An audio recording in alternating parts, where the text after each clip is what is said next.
1월 첫째 주 예배를 드렸던 때가 엊그제 같은데 벌써 12월 마지막 주일을 한 주 남겨놓고 있습니다. 빠르지요? 예, 이제 한 주가 지나면 여러분 나이를 한 살 더 먹는 겁니다. 네. 그래서 윤석열 나이로 우리가 나이를 한 살 세이브하긴 했지만, 참 안타깝지요. 네, 여러분 국가가 경제가 바르게 회복되도록 기도하시기 바랍니다. 네. 오늘 우리가 함께 읽은 말씀은 다윗의 시입니다. 다윗의 시. 이 땅에 우리의 구원자로 오신 예수 그리스도는 다윗의 혈통을 이어서 이 땅에 오셨다고 말씀하고 있어요. 다윗의 혈통을 잇는 구원자 예수 그리스도를 소개하는데, 그래도 오늘 우리가 함께 읽은 말씀은 7절로 되어 있어요. 짧은 본문이지만 이해하기가 참 쉽지 않은 본문입니다. 그럼에도 이 메시지 속에서 우리에게 메시아의 구원을 우리에게 이야기하고 있기 때문에 오늘 본문은 메시아 예언시라고도 불려지기도 합니다. 다윗의 시라고 불려지기도 하고 메시아 예언시라고 불려지기도 합니다. 이런 시가 시편에 모두 7편이 있습니다. 2편, 16편, 22편, 24편, 45편, 72편, 110편, 이렇게 메시아 시가 7편이 기록되어 있는데, 특히 시편 22편은 메시아의 순환을 예고하고 있어요. 순환, 고난받으신 하나님의 아들을 이야기하고 있다면, 마지막에 소개되고 있는 110장은 우리의 왕이신 예수님, 그리고 우리의 구원자이신, 그리고 우리를 죄로부터 속량하신 제사장 되시는 예수님을 소개하고 있다는 사실이죠. 어디에서 그런 말씀이 나오는가 여러분 함께 살펴보길 원합니다. 오늘 이 시를 기록한 사람은 다윗입니다. 다윗은 어떤 직위를 가지고 있었죠? 한 나라의 왕이었죠. 왕의 신분을 가진 자가 오늘 고백한 시입니다. 왕이 어떻게 고백하고 있는가? 여러분 1절 말씀을 같이 읽어볼까요? 시작. 여호와께서 내 주에게 말씀하시기를 내가 내 원수들로 내 발판이 되게 하기까지 너는 내 오른쪽에 앉아 있으라 하셨도다. 아멘. 여호와께서 내 주에게 말씀하시기를 이라고 되어 있어요. 여기서 여호와는 우리의 창조주, 우리의 영원토록 태초부터 영원까지 계시는 현존하시는 하나님 아버지를 이야기하고 있습니다. 성경에서 하나님의 이름은 구약 성경에서 여호와, 야훼 두 단어로 소개되고 있어요.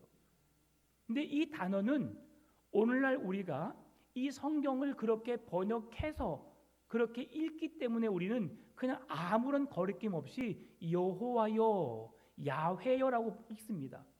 그런데 구약 당시에 오늘 본문에 기록되어 있는 여호와께서 내 주에게 말하고 있는데, 그래서 여호와는 창조주 하나님, 현존에 계시는 하나님의 이름을 부른다고 했어요. 그러면 내라고 하는 것은 내가 누구예요?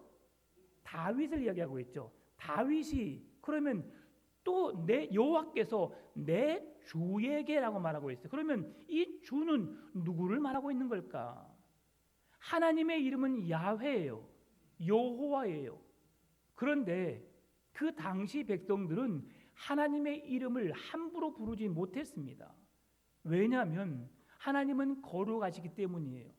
거룩하신 하나님께 죄인된 우리가 나아갈 수 없었거든요.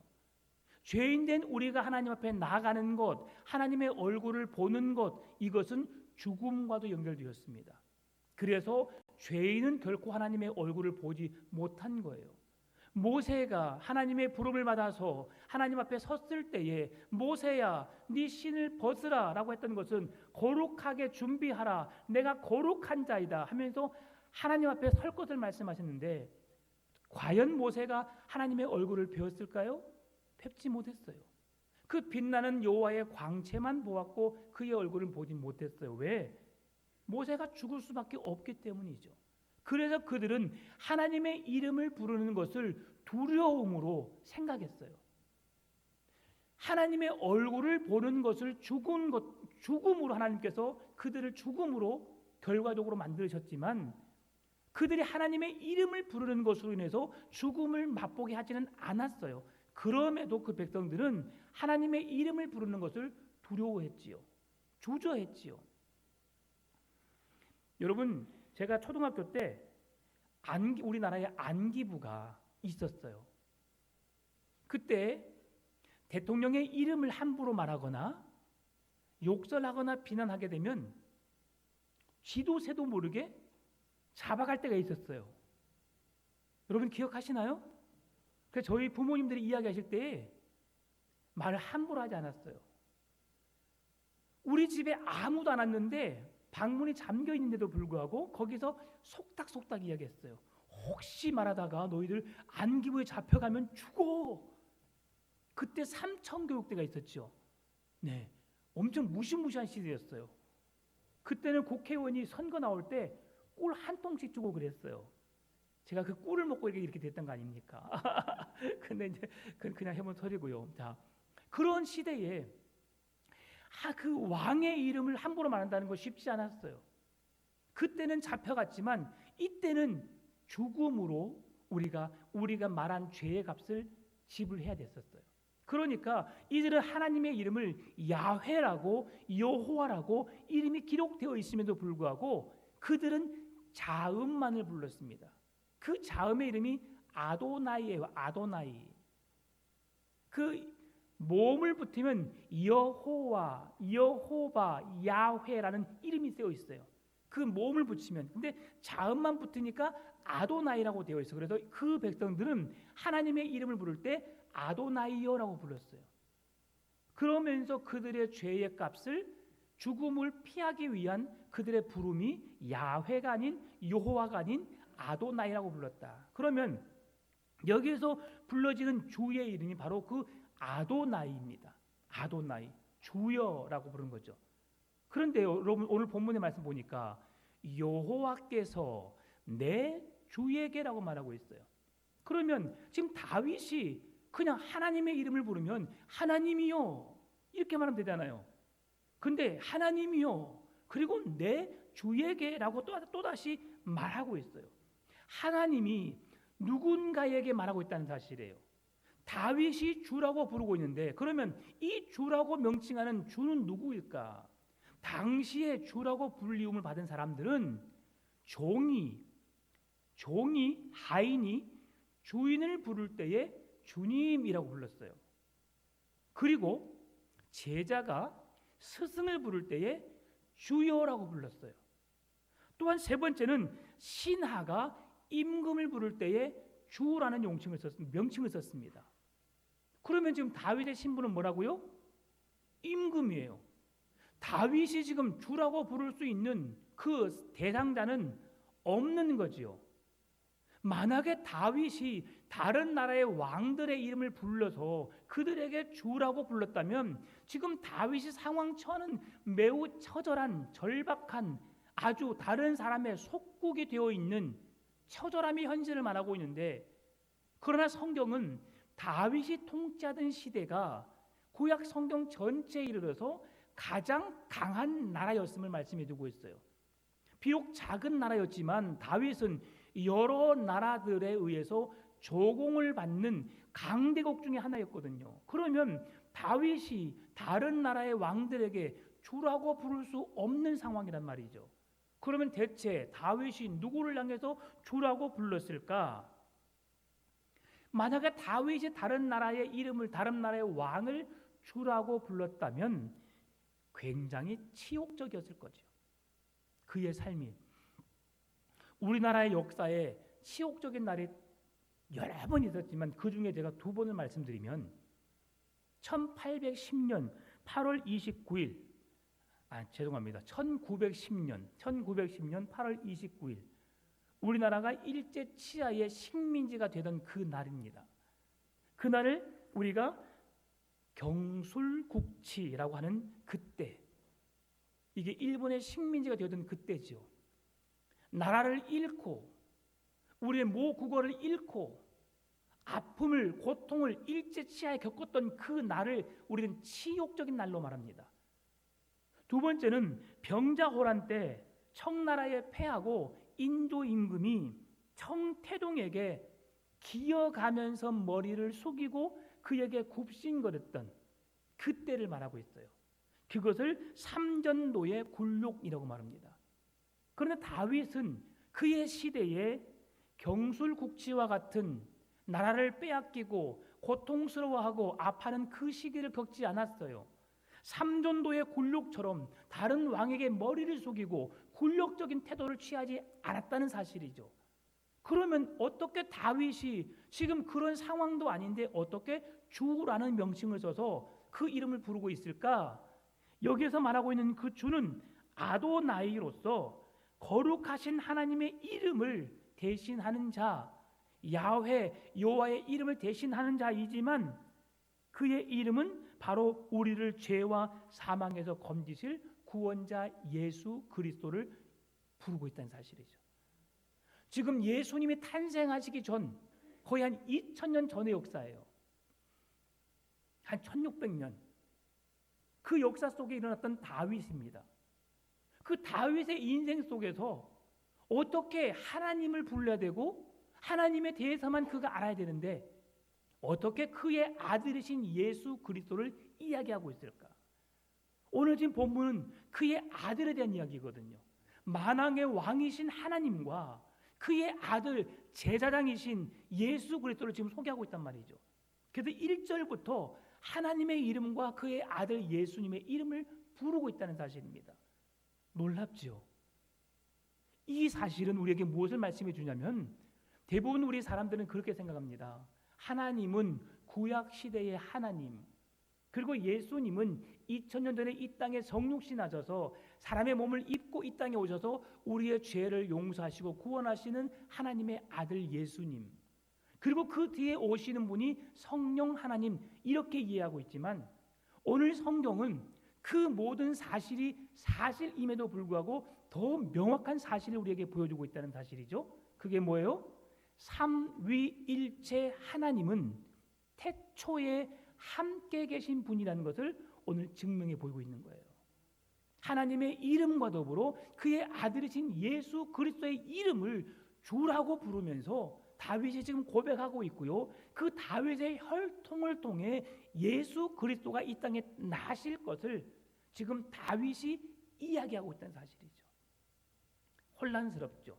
매우 어렵지만 그래도 오늘 본문이 7절밖에 되지 않은데 아주 어려운 말씀이에요.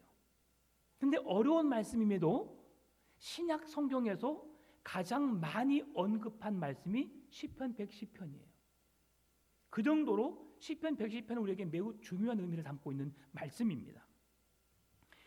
유대 맞소로 학자들도 하나님의 이름을 함부로 부르지 못했어요. 그래서 성경을 기록할 때에 모음을 싹 빼버리고 자음만 해놨어요. 예. 제가 써드렸어야 되는데 그러죠. 여호와라는 이름이, 야훼라는 이름이 어떻게 다른지를 다음에 기회 되면 제가 한번 보여드리겠습니다.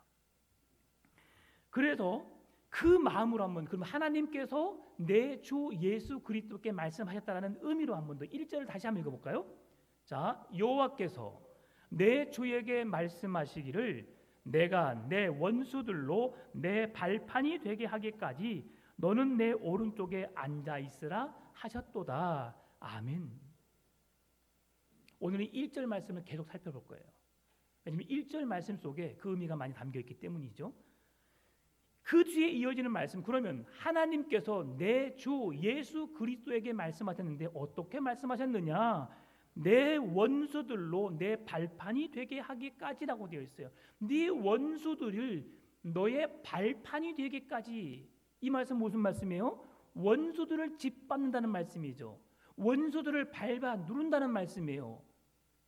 하나님의 아들이신 예수 그리스도가 오기 전까지 이 세상에는 사단 마귀들로 득세하였고 그들이 왕노로 됐어요.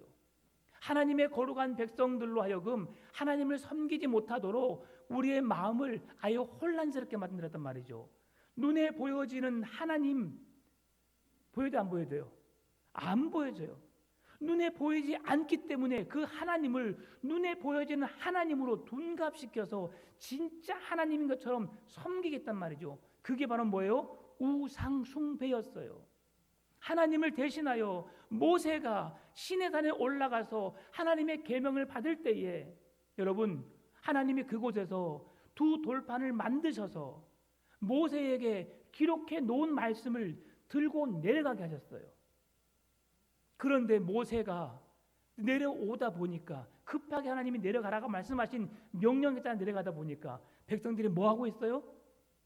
눈에 보이지 않는 하나님을 기다리지 못하고 그들이 아론을 설득하여서 눈에 보여지는 하나님을 만들어 달라고 말합니다. 여러분, 그랬을 때 모세가 혈기를 참지 못하고 두 돌반을 깨뜨려서 그들에게 던지죠. 그 결과가 참 참혹합니다. 그 뒤에 이어지는 말씀을 보게 되면 하나님이 모세에게 말씀하세요. 이제는 네가 그 두 돌판을 만들어서 짊어지고 시내산으로 오르라고 말합니다. 여러분, 놀랍죠? 그 전에는 맨몸으로 올라갔어요. 근데 시내산을 올라갈 때 이제는 두 돌판을 지고 올라가야 되는 상황이죠. 이런 어려움을 겪어야 됐었어요. 그런데 그 하나님을 만남에 있어서 하나님의 이름 앞에 어떻게 그 원수들을 이제 눈에 보여지는 신이라고 섬기는 그들을 하나님은 짓밟게 하시겠다. 그 대표적인 말씀이 여호수아 10장에 나옵니다. 여호수아가 하나님의 명령으로 여호수아가 백성들과 함께 기브온을 대신하여서 가나안 남쪽에 위치했던 5 왕들과의 전쟁을 합니다. 여호수아의 군대가 5 나라의 백성들과 군대들과 전쟁을 해요. 이때 여호수아가 하나님께 기도하지요. 그 모든 전쟁은 여호와께서 주관하시는, 여호와께서 함께 하시는 전쟁임을 여호수아가 알았어요. 그래서 하나님께 맡기지요. 그러면서 기도합니다. 하나님, 아얄론의 골짜기에서 해가 중천에 걸리게 해주십시오. 달이 중천에 걸리게 해주십시오. 이것은 만유인력의 법칙을 거부하는 행사입니다. 지구의 자전과 공전이 회전하고 있음을 지구를 멈추게 한 사건이에요. 이건 놀라운 역사입니다. 그런데 하나님이 그 기도를 들어주시 안 들어주세요? 들어주셔요. 그리고 해가 멈추고 달이 멈춥니다. 그 가운데 하나님이 여호수아의 손을 붙잡음으로 인해서 그 5 나라의 전쟁으로부터 승리케 하셔요. 승리하게 하신 하나님께서 그 5 나라 왕들을 불러 모아놓고 여호수아에게 그들의 목을 발로 밟으라는 말씀이 나오죠. 이것은 승리한 자가 패배한 자의 그런 지배한다는 것을 말씀해 주고 있는데, 이건 어떤 의미냐면 예수 그리스도가 오기 전까지는 사단 마귀가 득세했다고 했죠. 큰 힘을 권세를 누리고 있다 했죠. 그러나 예수 그리스도 앞에 그 사단의 권세는 굴복할 수밖에 없는 거예요. 여러분, 하나님은 죽은 자를 살리시는 능력을 가지신 분이십니다. 아멘입니까? 하나님은 세상을 창조하셔서 새 생명을 창조하신 하나님이시기도 하지만 하나님은 죽은 자를 살리시는 놀라운 부활 생명을 가지신 하나님이신 줄 믿으시기 바랍니다. 하나님은 그런 하나님이세요. 그런데 사단 마귀는 사람을 죽이기까지 해요. 직접 죽이는 건 아니에요. 그러나 죽일 수 있는 마음을 갖게 하는 거죠. 자살의冲동을 갖게 한다든가, 아니면 어떤 나로 하여금 극한 선택을 하게 한다든가, 이건 사단이 주는 마음입니다. 하나님은 결코 여러분이 아무리 미워도 여러분을 해하지 않아요. 성경을 통해서 말씀하신 하나님의 말씀은 그 백성들에게 깨닫도록 계속 선지자들을 보내셔서 바른 진리의 말씀을 가르치세요. 바른 하나님의 약속들을 말씀해 주세요. 내가 아브라함과 모세와 맺은 언약을 통해서 너희 백성들을 이곳으로 인도하였고 가나안 땅에 들어가게 하였고 그 백성들을 지키시고 붙드시고 함께 주실 것이다. 하나님은 계속 말씀하셔요.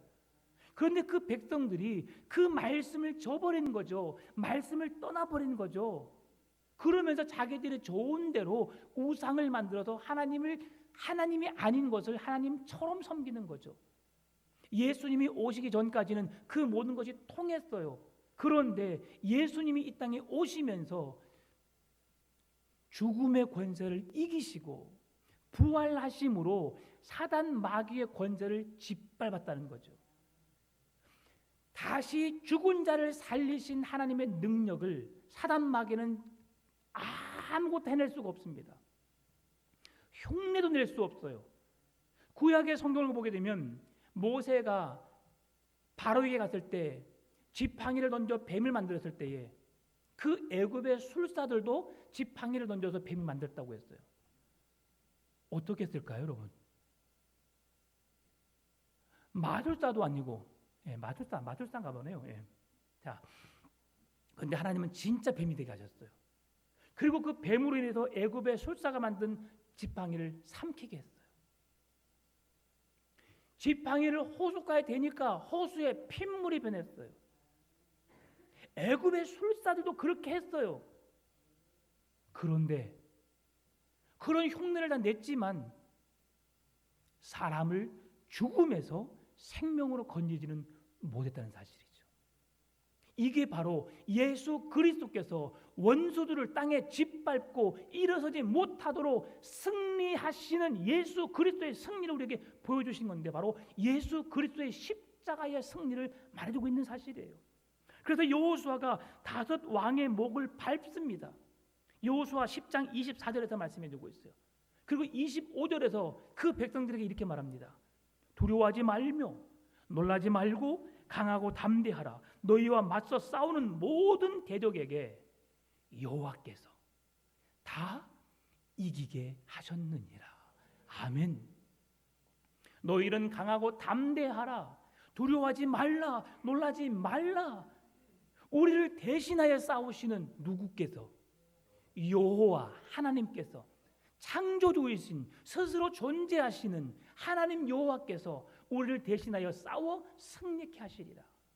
그 하나님이 우리와 함께 하시니, 그 하나님의 아들이신 예수님이 우리와 함께 하시니 그 사망의 권세로부터, 죄로부터 우리를 건져내실 것이다. 사단 마귀는 우리 앞에 무릎을 꿇고 우리가 짓밟고 그것을 걷는 승리자가 되게 하시리라.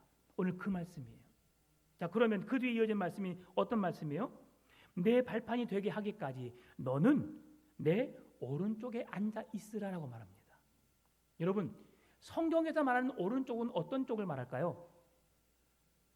여러분, 오른쪽 손 드세요 해보세요. 자, 오른쪽 손 드세요. 오른쪽. 네. 여러분, 그쪽 왼쪽이에요. 제가 이제 해본 소리입니다. 자, 우리 사람은 오른손과 왼손을 정해놨어요. 그렇죠? 근데 하나님은 영이세요. 영이신 하나님께 오른쪽과 왼쪽이 있을까 없을까? 없어요. 그러면 왜 성경에서 오른편과 왼편을 이야기했을까? 상징적인 거죠. 그러면 그 오른편은 어떤 의미를 가지고 있을까? 이것은 여호와의 능력을 의미하고 있는 겁니다. 대표적인 말씀으로 이사야 41장 10절 말씀 제가 읽어드릴게요. 두려워하지 말라.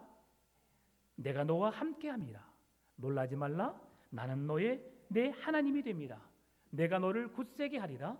참으로 너를 도와주리라. 참으로 나의 의로운 오른손으로 너를 붙들리라. 아멘. 자, 이 말씀에서 나의 의로운 오른손은 뭐예요?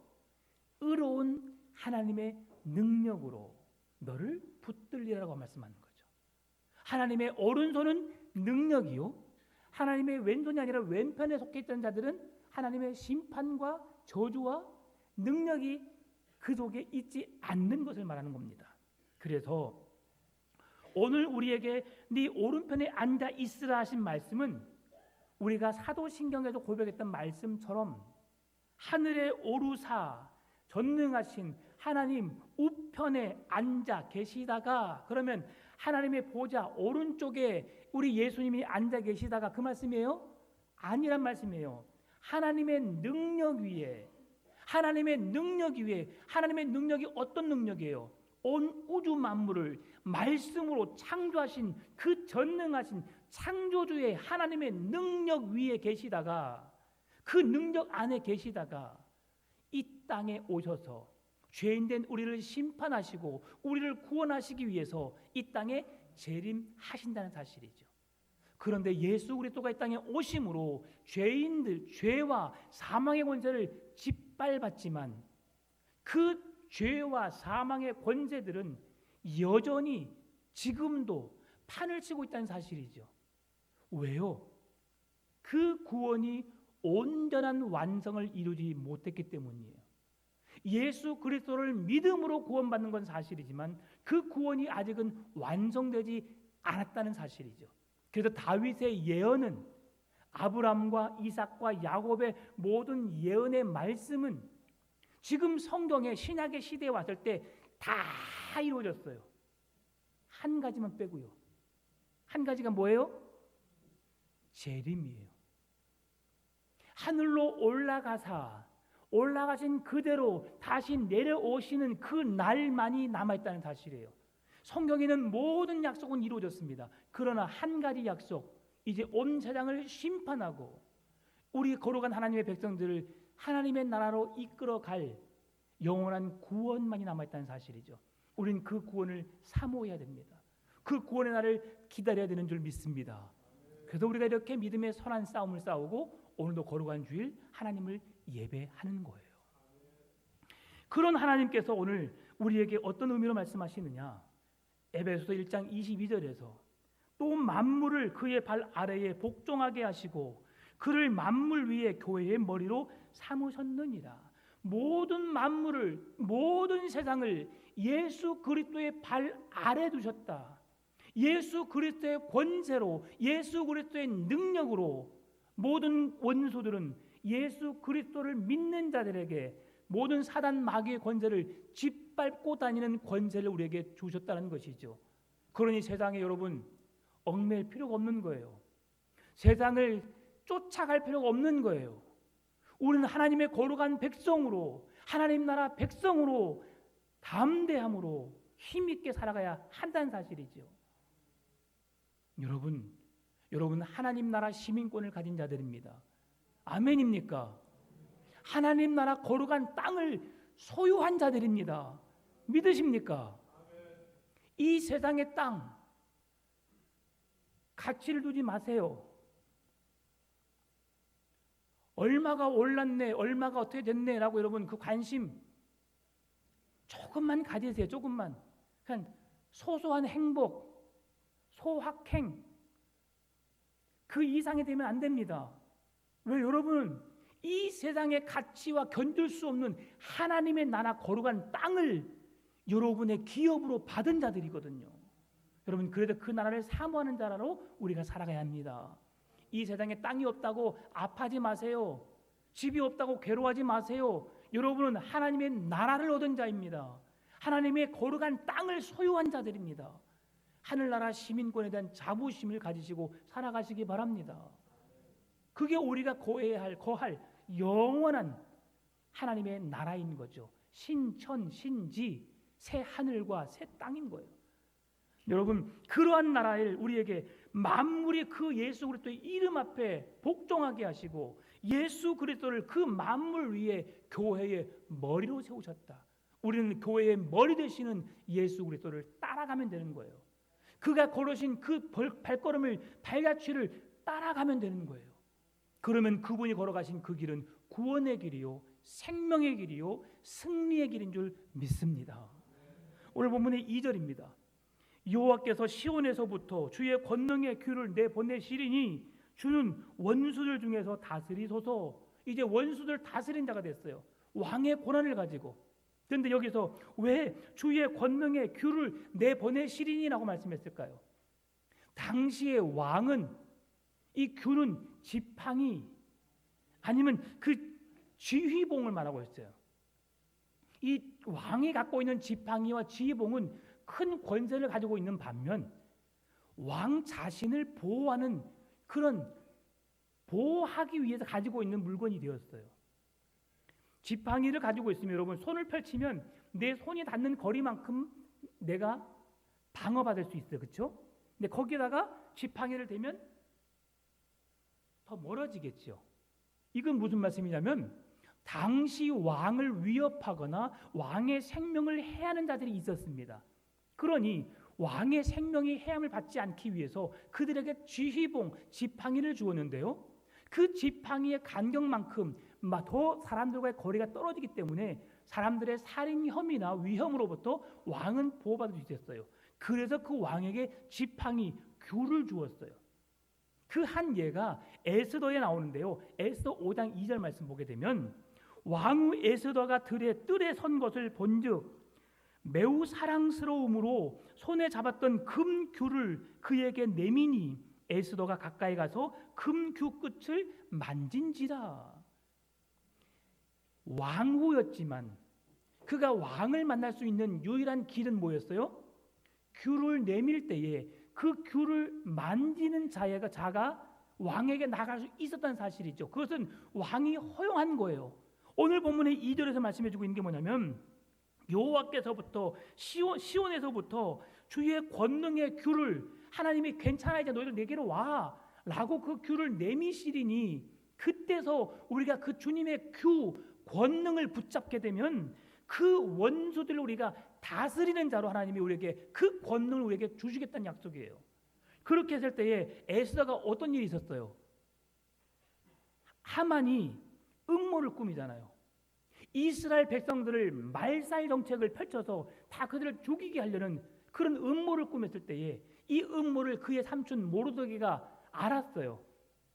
예, 이건 이제 성경 공부하는 시간에 모르드게 죄송합니다. 예.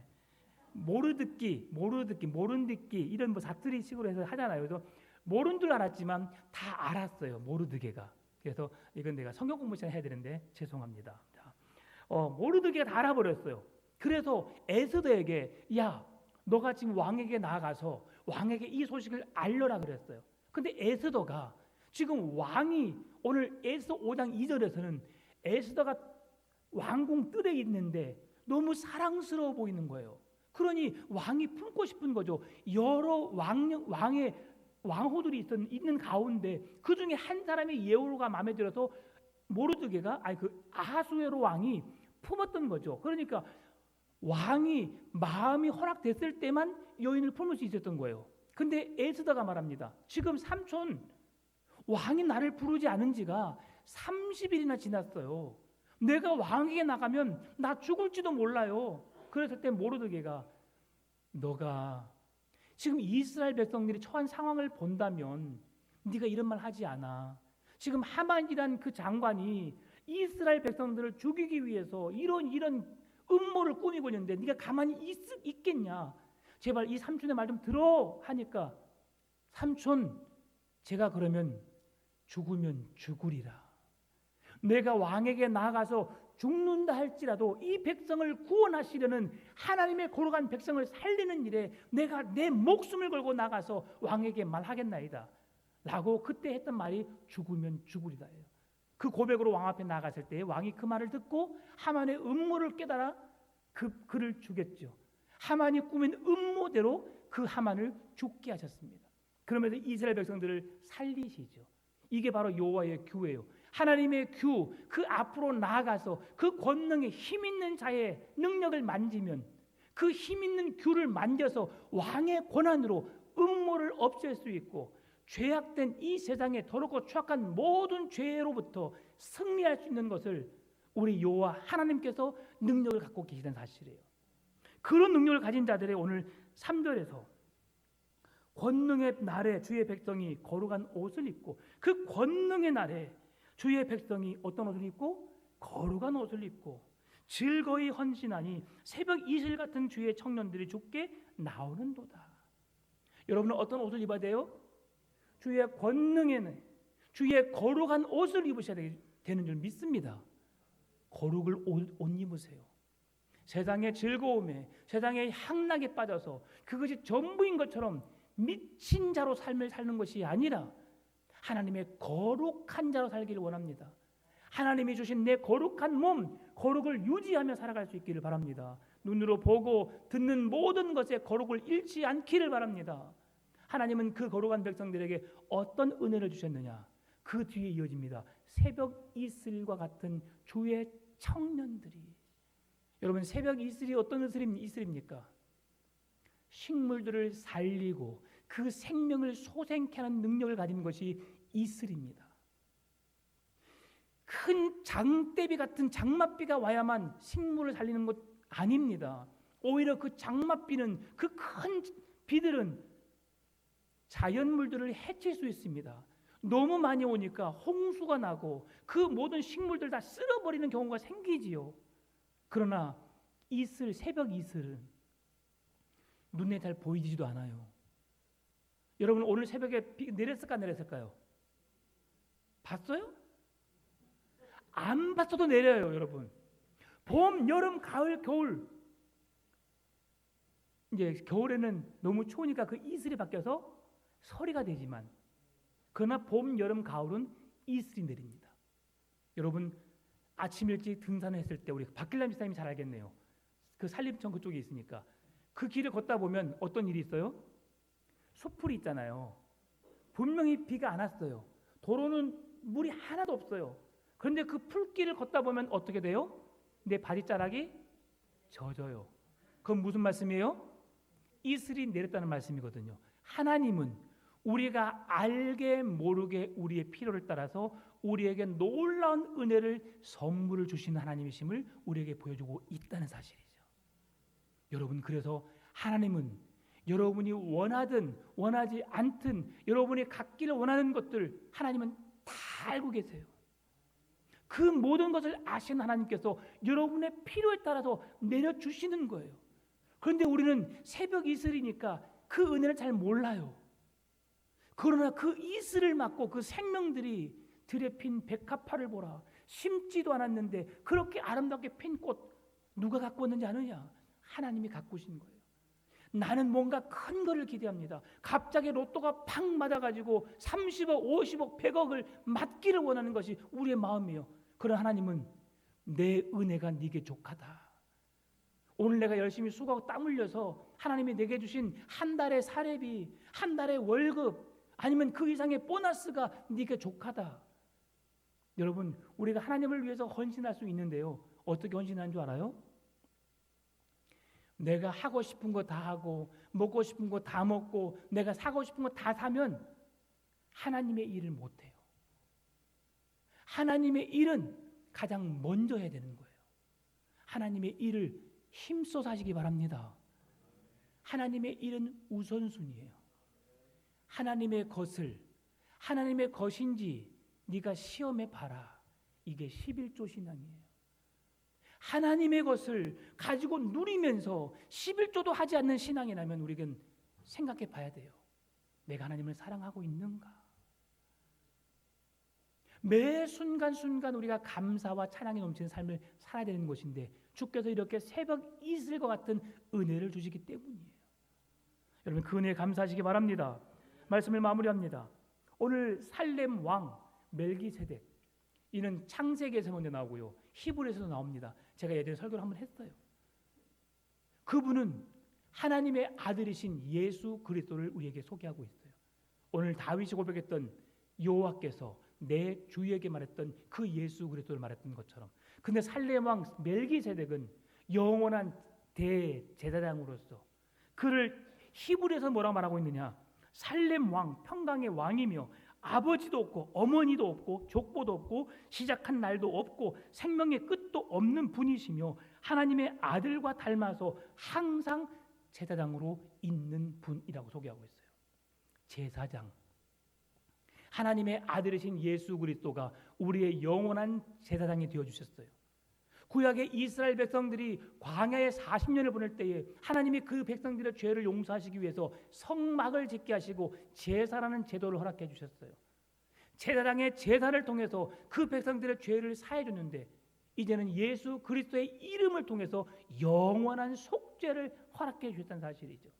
그래서 우리의 영원한 제사장으로서 예수 그리스도의 속죄의 은혜가 우리에게 유효한 겁니다. 어떻게 하기만 하면 예수님의 이름을 부르기만 하면, 그 예수님을 나의 주님이요 나의 구원자로 믿기만 하면 그 모든 속죄의 은혜가 우리에게 매일매일 적용되는 줄 믿습니다. 우리의 창조주신 왕 여호와 하나님을 기억하시고 그 하나님께서 여러분에게 더 좋은 것을 능력으로 함께 하시고 여러분의 모든 필요를 새벽 이슬과 같은 은혜로 함께 하시며 영원한 대제사장 되시는 예수 그리스도의 십자가의 대속의 은혜로 날마다 죄 용서를 받고 구원의 은혜를 누리며 하루하루 날마다 하나님의 이름을 높이 찬송하고 기뻐하고 즐거워하며 감사하며 살아가시는 여러분의 신앙의 삶이 되시기를 주님의 이름으로 축원합니다. 참 좋으신 아버지 하나님 감사합니다. 우리는 연약하지만 우리의 왕 대신 우리의 제사장 되시는 예수 그리스도 하나님 아버지를 섬기며 믿음으로 승리케 하여 주옵소서. 이제는 우리 주 예수 그리스도의 은혜와 하나님 아버지의 무한하신 사랑하심과